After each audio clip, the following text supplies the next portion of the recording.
आप सभी को जय मसीह की। मैं आशा करती हूँ आप सभी बहुत अच्छे होंगे, खुश होंगे, प्रभु में आनंदित होंगे। तो आज का वचन बहुत ही इम्पोर्टेंट होने वाला है। जैसे कि परमेश्वर के कुछ जन कहते हैं कि स्त्रियां कभी प्रचार नहीं कर सकती, तो आज परमेश्वर का वचन उनसे बात करना चाहता है।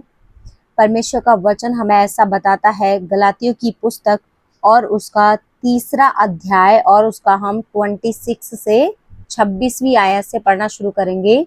लिखा है, परमेश्वर का वचन कहता है, क्योंकि तुम सब उस विश्वास के द्वारा जो मसीह यीशु पर है परमेश्वर की संतान हो। हालेलुया। अब देखिए, जब हम प्रभु परमेश्वर की हम संतान है, तो जब हम इतने बुरे होकर अपने बच्चों में अब भेदभाव नहीं करते, क्योंकि हम पढ़ी लिखी जनरेशन के हैं, तो वो हमारा भला पिता वो एक स्त्री और एक पुरुष में कभी भेदभाव कर सकता है? जिस परमेश्वर ने स्त्री को भी बनाया और पुरुष को भी बनाया, वो परमेश्वर कभी भी बैर और भाव नहीं कर सकता, कभी भी पार्शलिटी परमेश्वर नहीं करते।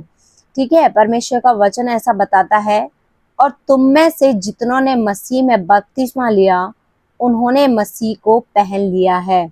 हालेलुया। देखिए, हम में से चाहे बहन हो या भाई हो, ठीक है, हम बहन और भाइयों ने सबने मिलकर के बपतिस्मा लिया है प्रभु यीशु मसीह के नाम में, और प्रभु यीशु मसीह को हम सबने पहन लिया है, जिसके द्वारा हम परमेश्वर के अब संतान बन चुके हैं। तो अब परमेश्वर की हमारे लिए ये आज्ञा है, और इस आज्ञा को आप ध्यान धरकर सुने। परमेश्वर का वचन कह रहा है कि अब ना कोई यहूदी रहा और ना यूनानी रहा, मतलब कि अब तो ना कोई यहूदी रहा, ना कोई जाति रही, ना कोई धर्म रहा उनका। ठीक है, प्रभु कह रहे हैं कि ना तो अब कोई दास रहा और ना ही कोई अब स्वतंत्र है, बल्कि परमेश्वर कह रहे हैं कि ना कोई नर है और ना नारी, क्योंकि तुम सब मसीह यीशु में एक हो।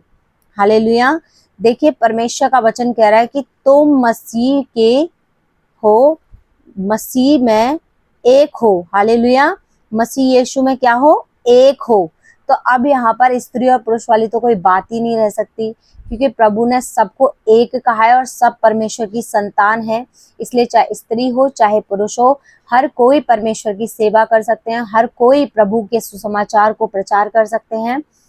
मैं आशा करती हूँ इन वचनों के द्वारा परमेश्वर ने आपसे बात की होगी। सभी को जय मसीह की। धन्यवाद।